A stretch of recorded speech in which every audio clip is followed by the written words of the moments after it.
Achei interessante ontem o pastor Almir contando o testemunho de conversão dele, e ele falou de uma tia. Ele falava que era beberrão desde os 14 anos de idade, e ele não se imaginava seguindo a Cristo, um crente, um cristão, não se imaginava.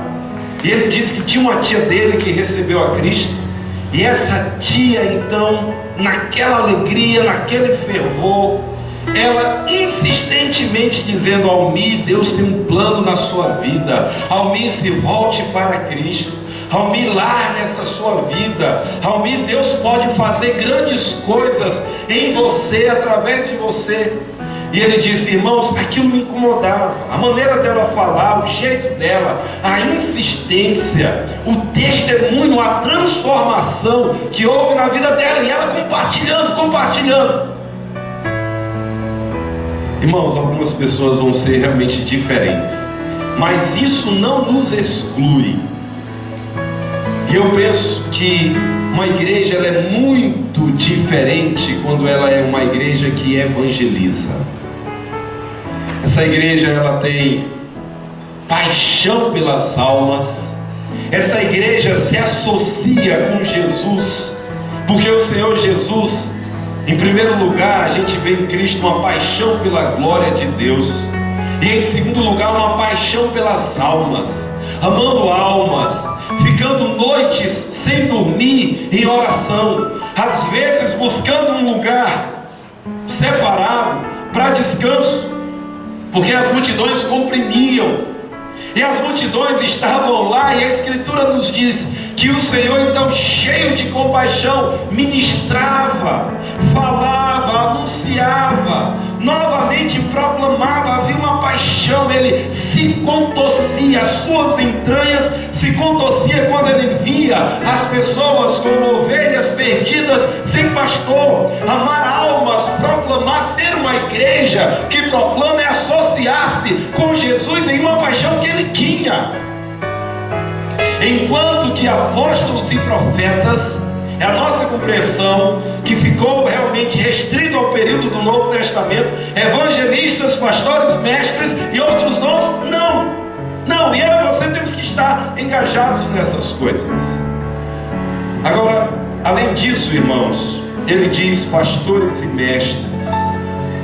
A construção grega do texto nos diz que Paulo tem uma pessoa só em mente: pastores, mestres. Ele separou, ele concedeu, ele designou, ele deu, além de apóstolos, profetas, evangelistas, ele também deu pastores, mestres. É fato que todo pastor ele deve ser capaz de ensinar, de instruir, de transmitir, de levar ensino, proclamação. Agora, é bom distinguir que pode ser que a igreja tenha mestres sem que esses sejam pastores, bons professores, pessoas que têm grande habilidade no ensino, pessoas que têm aquela facilidade, uma inclinação e uma dedicação para ensinar, sem que necessariamente sejam pastores. Mas os pastores devem ser pastores mestres, e Deus concedeu esses. Irmãos, não pensemos que isso aqui são os dons que Deus concedeu para a igreja. O Novo Testamento tem várias listas. Romanos capítulo 12, dos versos 6 a 8, uma pequena lista. Nós temos em 1 Coríntios, no capítulo 12, mais uma outra lista. 1 Pedro capítulo 4, uma outra lista. O Novo Testamento tem listas de dons. Então os dons são variados. Paulo então fala, Pedro fala, os autores do Novo Testamento mencionam essas listas de dons. E os dons são é uma capacitação dada por Deus para que você esteja fazendo algo. Vale a pena lembrar, irmãos, que quando Deus dá um dom, Deus não dá para você polir e guardar. Não dá. De repente você está dizendo: mas eu não estou muito afim, eu não estou muito querendo fazer. Eu só quero que você lembre que o seguinte: o Senhor nosso Deus, quando Ele deu para ser usado, e Ele vai ter prestação de contas. Quando você você pensar em prestação de contas, você não presta contas não apenas necessariamente com a igreja local onde você está, não necessariamente ou somente na comunidade na qual você está inserido, mas especialmente com Deus. É Ele quem dá, é Ele quem concede, é Ele quem capacita, é Ele quem faz. Então nós estaremos diante dEle. E se Ele tem te capacitado, queridos, a única coisa que vai realmente impedir o exercício do dom é o pecado. E é o pecado não confessado, não abandonado, não deixado. Porque se ele é confessado e as coisas se reorganizam, Deus concede novas oportunidades, Deus restaura. Na maioria dos casos a coisa é assim. E então, queridos, devemos nos envolver no exercício dos dons que Deus nos deu. Agora, veja, na continuidade do nosso texto, é dito aí, com o fim de preparar os santos para o ministério. Os dons foram dados, essas capacidades, essas pessoas, dons, foram dadas na direção de preparar, de equipar os santos, os crentes, para a obra do ministério, para que o corpo de Cristo seja edificado. Nós temos 3 declarações nesse verso 12, e existem pelo menos 2 compreensões acerca dela. Com o fim de preparar os santos, ou para preparar os santos, para a obra do ministério, para que o corpo de Cristo seja edificado. Tem pessoas que entendem essas 3 frases como sendo orações coordenadas. Elas são uma do lado da outra. Deus tem esses 3 propósitos de igual modo para estabelecer ou para cumprir através das pessoas que Ele capacita. Eu penso que essa não é a melhor interpretação. Deus deu dons para preparar os santos para a obra do ministério e para que o corpo de Cristo seja edificado. Se nós entendemos essas 3 orações como orações coordenadas,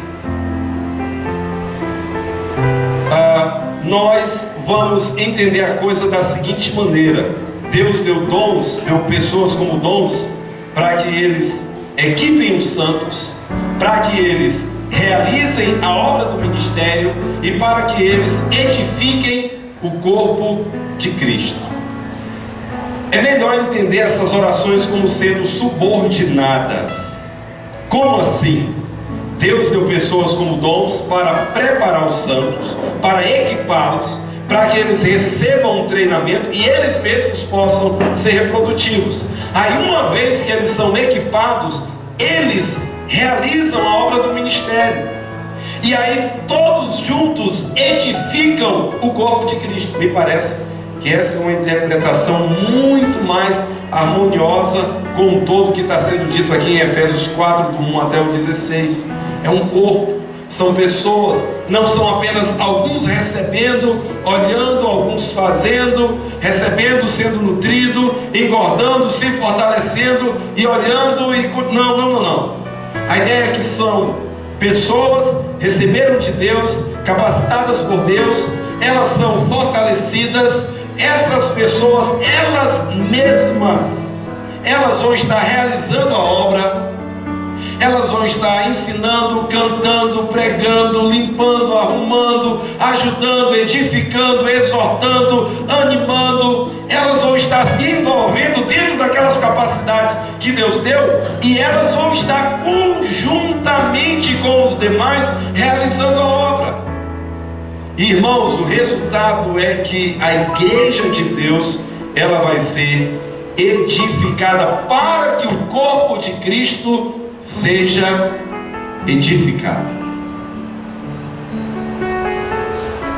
Nosso Deus, Ele é maravilhoso, irmãos, em conceder dons para a sua igreja. Pessoas capacitadas, pessoas habilidosas. Deus, Ele concede essas habilidades. Agora, um grande risco em nossos dias é que nós temos um grande interesse de sermos servidos, mas pouco de servir. Nós temos um grande interesse de sermos atendidos, de sermos cuidados, mas temos pouco interesse de reproduzir isso. Em alguns momentos concebemos a ideia que o serviço do ministério, a obra do ministério, colocar as mãos na massa, é coisa para aqueles que fizeram cursos preparatórios, aqueles que estudaram em seminários, aqueles que fizeram um treinamento para um curso com crianças e somente eles, aqueles que participaram de clínicas para evangelismo, aqueles que fizeram classes de coral, aqueles que fizeram esse ou aquele outro treinamento. Nós não estamos dizendo que o treinamento não é importante, mas não necessariamente somente a essas pessoas. Interessante, eu me lembro, quando pessoas falam da essencialidade de um seminário, eu me lembro que talvez o grande pregador, aquele que é chamado de o príncipe dos pregadores, o Charles Spurgeon, ele nunca colocou o pé em seminário somente para ser professor, somente para dar instruções, mas como aluno não. E ele é reportado na história como o príncipe dos pregadores.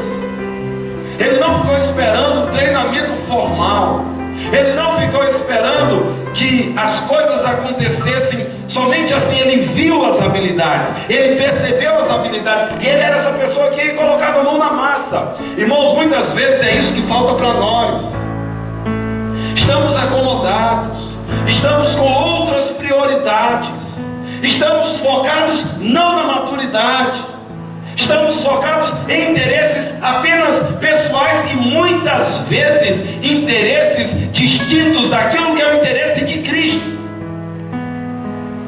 E eu diria que qualquer interesse que é distinto, que é fora, que não cabe nos interesses de Cristo, e são interesses apenas nossos, e nós amamos isso, muito provavelmente isso é um ídolo no seu coração. Paulo disse que alguns, querendo ficar ricos, trouxeram sobre si gigantescas tribulações. Irmãos, a riqueza não é pecado. Ser rico, ter muito dinheiro, a Bíblia não diz que, olha, fulano tem muito dinheiro, ele é amaldiçoado, em nenhum lugar. Mas você amar isso, buscar isso, menosprezar aquilo que realmente tem valor, aquilo que realmente deve ser buscado, aí realmente está o problema. Nós precisamos nos voltarmos para os nossos dons, para o serviço, para a ministração, para cuidarmos uns dos outros. O nosso Deus, Ele tensiona, irmãos. Ele tensiona, Ele nos dá dons, Ele nos capacita para isso. Nós temos uma parte nessa grande orquestra. Nós temos um lugar nessa grande orquestra, e o Senhor quer que eu e você estejamos afinadinhos, fazendo a nossa parte. Se você se encontra inerte, nada faz, faltando algo, querido, corra, busque, se envolva. Um pastor amigo meu, ele gostava de combinar palavras, e ele dizia: seu envolvimento acelera o seu crescimento. E está bem certinho. Se envolva, você cresce, a igreja de Deus amadurece. É assim que o nosso Deus quer. Devemos buscar a maturidade cristã. Como? Em segundo lugar, buscando a maturidade em que Cristo é a medida dessa maturidade. Paulo nos fala de aspectos positivos e negativos ligados a essa maturidade nos versos 13 e 14. Ele diz: até que todos alcancemos a unidade da fé e do conhecimento do Filho de Deus e cheguemos à maturidade, atingindo a medida da plenitude de Cristo. Paulo tem aqui várias palavras, várias frases, não é muito interessante de a gente parar um pouquinho e meditar nelas, pensar no seu significado, até que todos alcancemos a unidade da fé. Veja aí o propósito divino de maturidade, até que todos cheguemos, propósito, ao atingir algo, até que todos nós venhamos atingir algo, a unidade da fé. A unidade é um tema muito relevante dentro dessa carta aos Efésios, capítulo 4, versos 1 a 6. O tema focal principal é a unidade. Capítulo 2, dos versos 11 até o 22, ele nos diz que todos os que estão em Cristo foram unidos em um mesmo corpo, formam uma nova humanidade, judeus e gentios em um único corpo. Essa é a ideia. E nós somos chamados, convidados para essa unidade da fé, para visionar, para vislumbrar, para tentar atingir. É esse o alvo. E aqui, unidade da fé, irmãos, é aquela unidade dentro do que é essencial.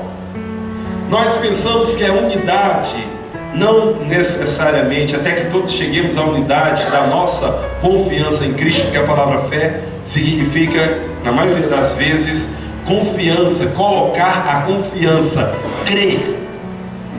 Mas em vários lugares no Novo Testamento, a dificuldade é que é de maneira mais tardia que essa ideia de fé tem a conotação, a ideia de conjunto de doutrinas que formam o pensamento cristão. Mas parece que é isso que Paulo está dizendo aqui. Paulo diz: até que todos cheguemos à unidade da fé. Nós temos essas doutrinas essenciais e nós não queremos, não vamos abrir mão delas.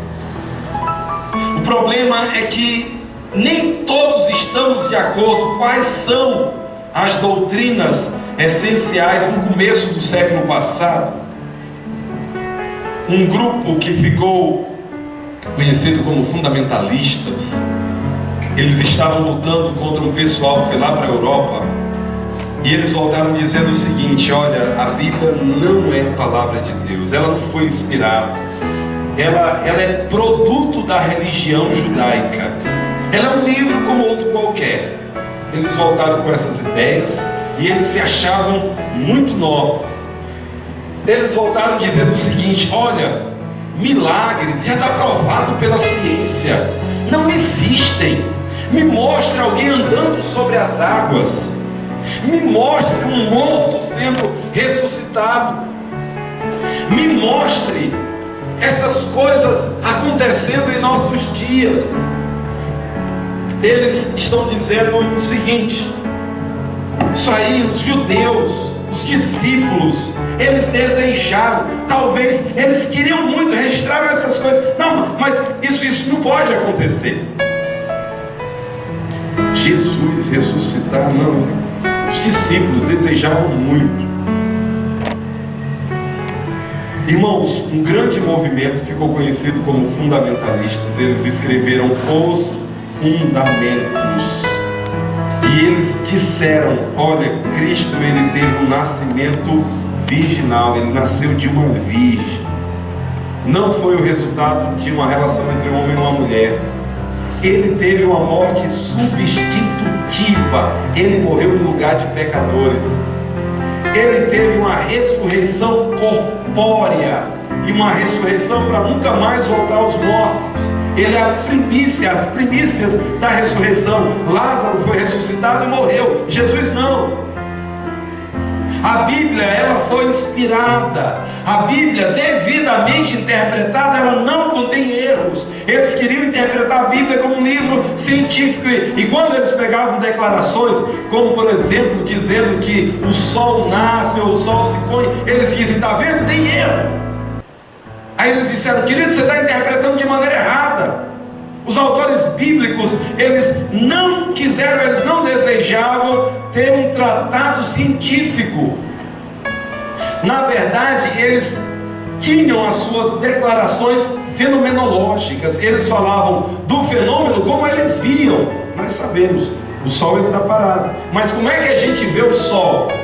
O sol nasce e o sol se põe. É o modo como eu e você observamos o fenômeno. E a maneira como os escritores sagrados fizeram muitos dos seus registros. A Bíblia é inerrante. Os fundamentos eles defenderam. Alguns colocam outras crenças além dos fundamentos. Os credos da igreja. E aí a dificuldade é que nem todas as doutrinas ali ventiladas no credo são necessariamente, ou nos credos, são necessariamente essenciais. Os credos eles também falaram sobre assuntos que não eram os assuntos essenciais. Então vai haver uma certa dificuldade, até que todos cheguemos à unidade da fé. Existem crenças básicas. E um autor que está sendo mais publicado no Brasil, Millard Erickson, ele disse o seguinte: é a partir daquilo que nós cremos sobre Cristo que alguém fica de pé ou cai no cristianismo. O que é que você entende sobre Cristo? Ele é Deus, Ele é homem, Ele é o Deus homem. Há uma trindade. A partir dessa compreensão, nós podemos distinguir alguém como verdadeiro cristão ou falso cristão. Mas enquanto que existem essas dificuldades, eu diria que pequenas, não são grandes, em relação à unidade da fé, há uma busca sim de delimitar o que é, quais são as crenças essenciais, mas o que Paulo está dizendo, até que todos cheguemos à unidade da fé, creiamos nessas mesmas coisas, nisso que é essencial, e no conhecimento do Filho de Deus. A palavra grega é pignosis, é traduzida em algumas versões como pleno conhecimento, mas a ideia de conhecimento, ou conhecimento amplo de Cristo, está aqui dentro da palavra, como traduzida na nossa versão.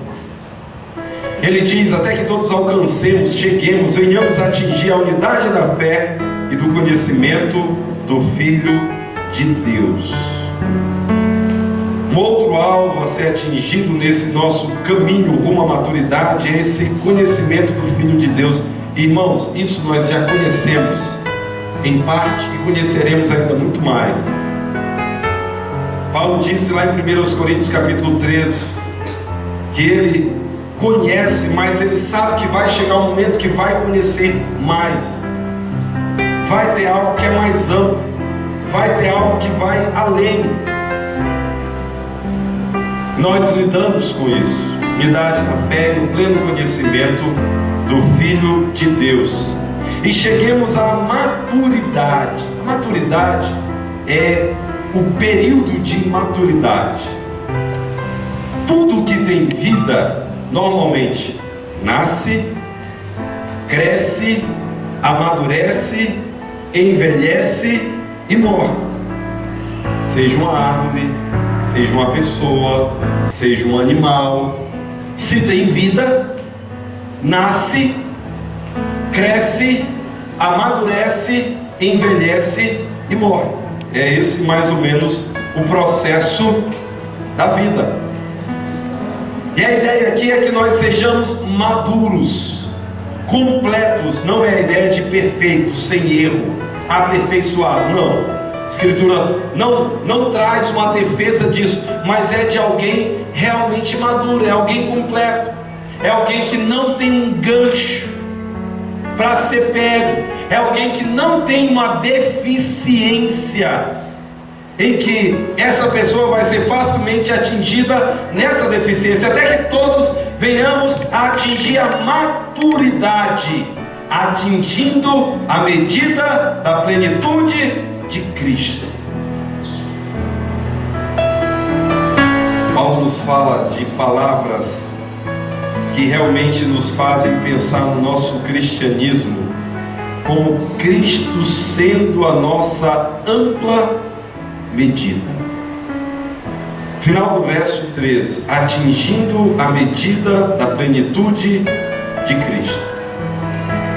Interessante, irmãos, que às vezes nós pensamos na vida cristã e nós facilmente nos comparamos a pessoas mais falhas do que nós.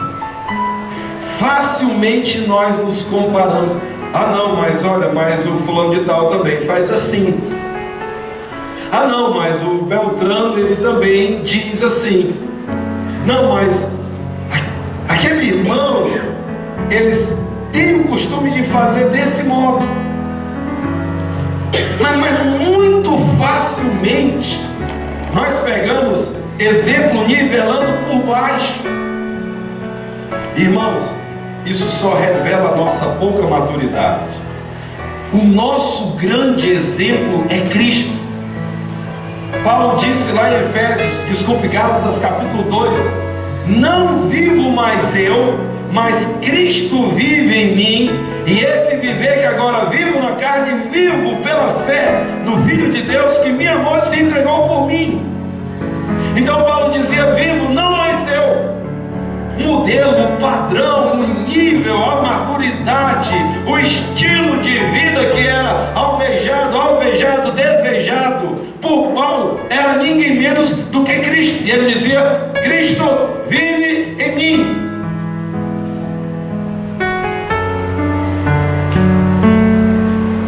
Qual que é o nosso padrão de maturidade, irmãos? Até que venhamos a atingir a medida da plenitude de Cristo. Essa palavra plenitude, alguém completo.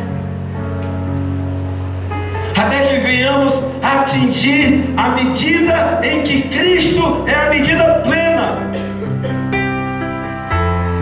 Irmãos, uma das razões que nós vivemos um cristianismo barato, como disse o alemão Bonhoeffer, e falava de uma graça barata, em que nós negociamos, deixamos de lado os grandes valores do Evangelho, é porque nós nos nivelamos por baixo, é porque nós nos satisfazemos com os valores ou com os exemplos débeis, é porque nós queremos justificar os nossos erros falando que A, B e C também faz. Falamos que fazemos essas escolhas, que andamos por esse caminho, que somos desse daquele modo, mas todo mundo faz. Ah, mas o que é isso? Isso é uma bobagemzinha. Eu falava com um irmão algum tempo atrás, e ele falou de uma condição sua, e ele estava dentro de um relacionamento proibido pelas Escrituras, e ele teve a coragem, a ousadia de dizer: mas pastor, é algo tão simplesinho na cabeça dele. Quando nós nos comparamos com a medida de Cristo, essas coisas não são simplesinhas. A nossa infantilidade, irmãos, é que nós nos nivelamos por baixo, mas Cristo tem que ser a nossa medida. O amor dele, a justiça dele, a graça dele, a misericórdia dele, a bondade dele, a paciência dele, a insistência dele, a humildade dele.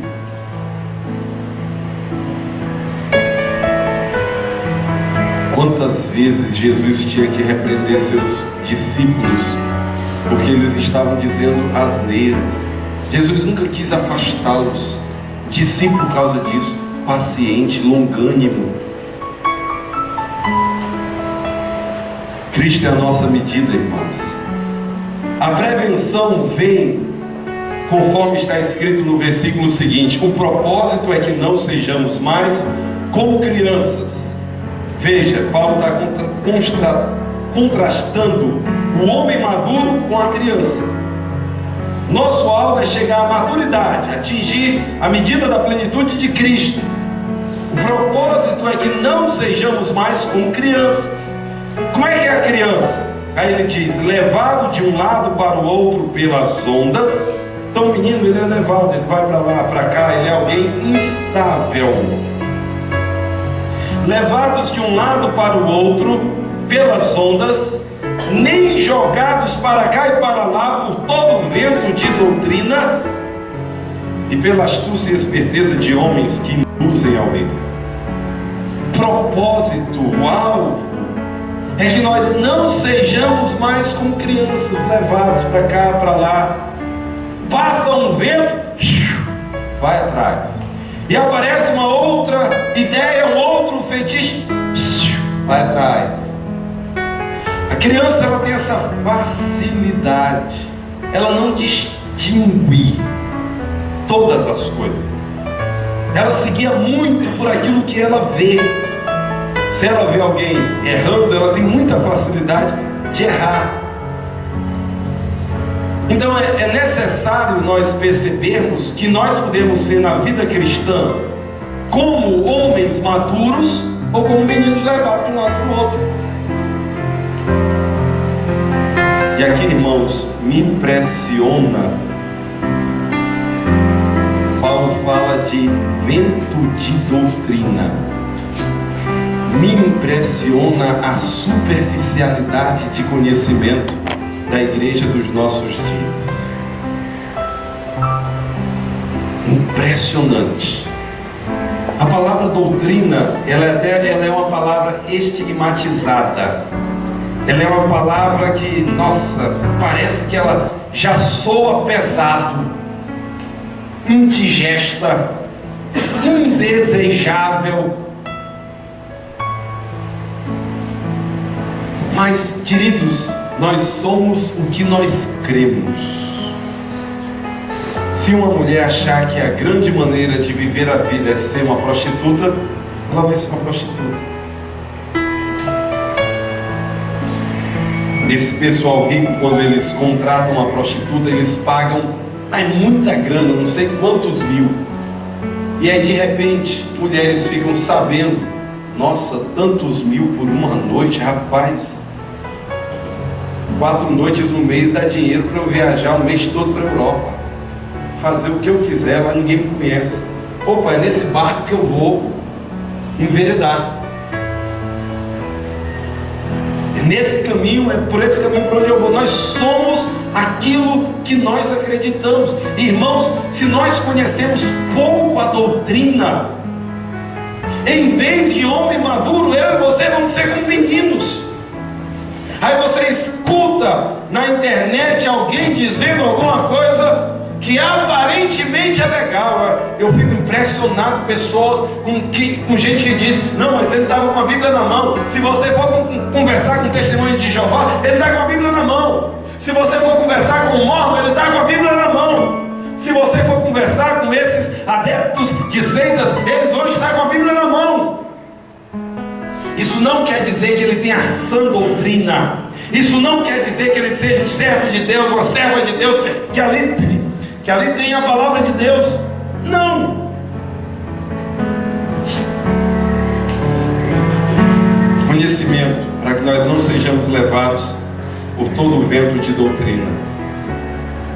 Queridos, para amadurecer é preciso separar das suas 24 horas algum tempo para leitura, para estudo. Nós temos falado muito sobre a importância da oração, mas a importância do estudo, da leitura, do pensar é extremamente necessário. Caso contrário, a gente vai continuar patinando na superfície e a gente não vai progredir muito. Buscando a maturidade, uma terceira maneira, seguindo a verdade em amor. Olha o que diz os versos 15 e 16 da nossa passagem. Antes, seguindo a verdade em amor, cresçamos em tudo naquele que é a cabeça, Cristo. Paulo diz, muito pelo contrário, não sendo meninos, o contrário de sermos meninos, de sermos bebezinhos na fé, Antes, seguindo a verdade em amor. Aí a gente só segue aquilo que a gente conhece. Conhecendo a verdade, seguindo a verdade, indo pela verdade em amor, e não desassociemos, não divorciemos verdade de amor. Nós corremos o risco de nos tornarmos carrascos. Ai, a verdade sem amor pode fazer de nós pessoas cristãos carrascos. Isso seria uma tragédia. Seguindo a verdade em amor, associando à verdade o amor, cresçamos em tudo naquele que é a cabeça. Aumentemos, irmãos, cresçamos, prossigamos, avancemos em tudo em Cristo. Irmãos, é tão preocupante quando nós temos planos, alvos, sonhos, projetos em que Cristo não é consultado, e em que talvez, quando você consulta e acha que não tem nada a ver com Ele, mesmo assim você quer ir em frente. Você deveria acender uma luz amarela, uma vermelha, uma roxa. Opa, peraí, o trem aqui está errado. Não é assim. Seguindo a verdade em amor, cresçamos em tudo naquele que é a cabeça, Cristo. Se tiver conexão com Cristo, se é aprovado por Ele, se faz parte do plano dele para você, que vai sendo revelado de pouco a pouco na sua vida, vai em frente. Se não, querido, em nome de Jesus, misericórdia. E aí, irmãos, Cristo é a cabeça, nós somos partes de um corpo. Lembre, o que está sendo dito aqui se aplica de maneira particular, mas de maneira coletiva. Cristo é a cabeça, é o corpo de Cristo que é edificado.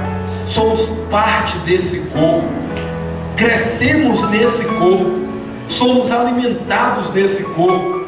E além disso, olha o verso 16: dele, de Cristo, todo o corpo, ajustado e unido pelo auxílio de todas as juntas. Nós precisamos uns dos outros, irmãos.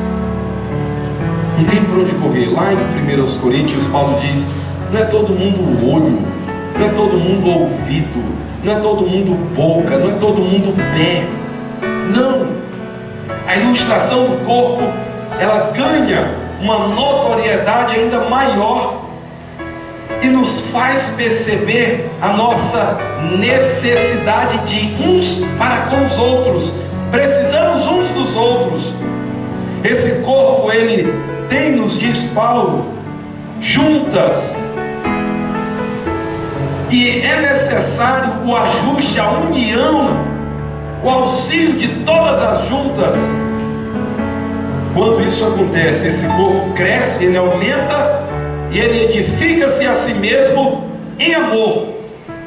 Esse organismo, a igreja, o povo de Deus, vai ter progresso quando nós, entrelaçados, harmoniosos, dependentes uns dos outros, nos autoajudamos, cooperamos uns com os outros, estamos ligados, unidos, nos auxiliamos,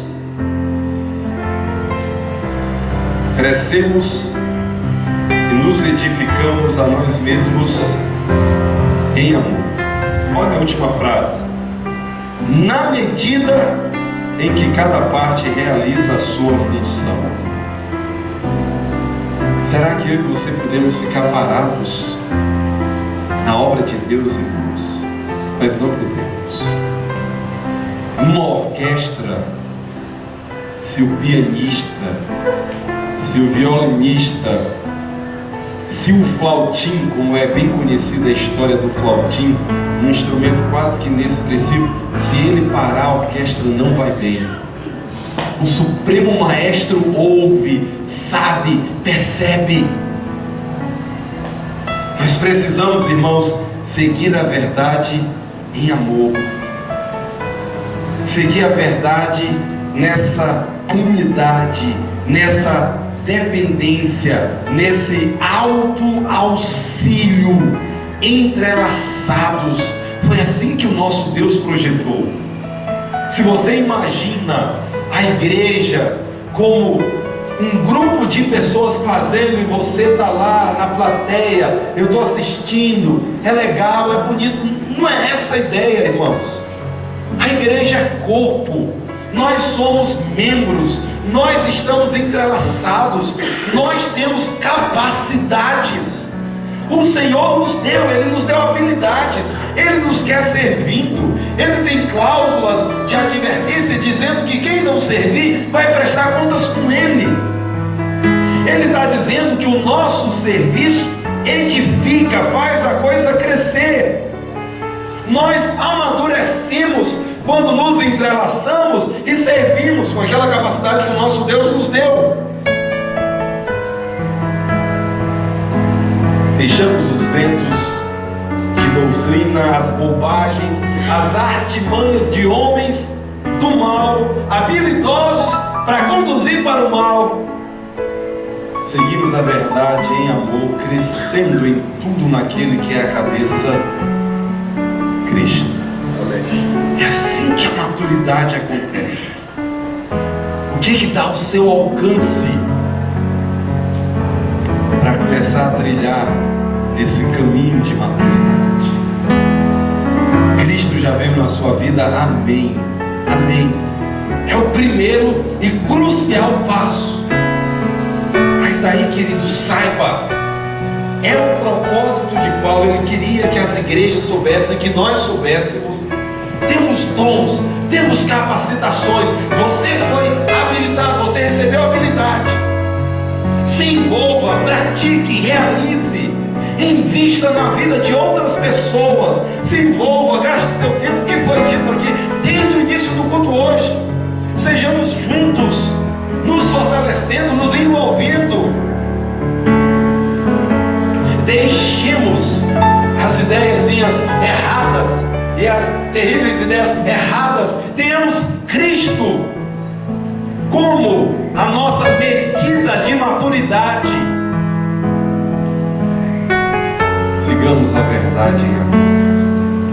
E assim, irmãos, nos apeguemos a essas coisas, que nós possamos fazer avaliações da nossa caminhada cristã, que nós possamos estar buscando a maturidade, como o nosso Deus disse que ela deve ser buscada.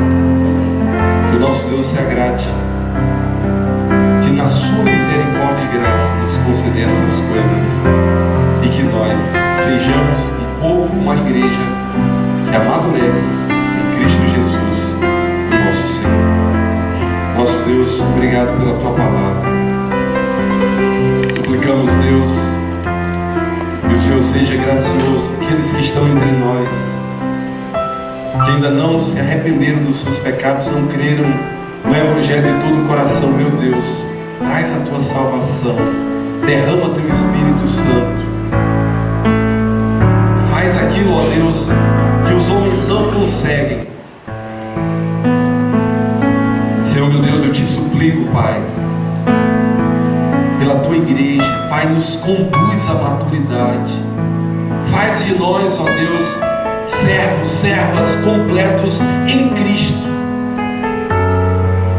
Ó Deus, nos fortalece, Pai, nos dê, ó Deus, a mente de Cristo, a medida da plenitude de Cristo, para que sejamos, ó Deus, varões maduros, andando, ó Deus, seguindo a verdade em amor, crescendo em tudo naquele que é a cabeça, nosso Senhor Jesus Cristo.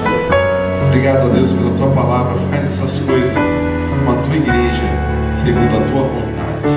Queremos agradecer, queremos suplicar no nome de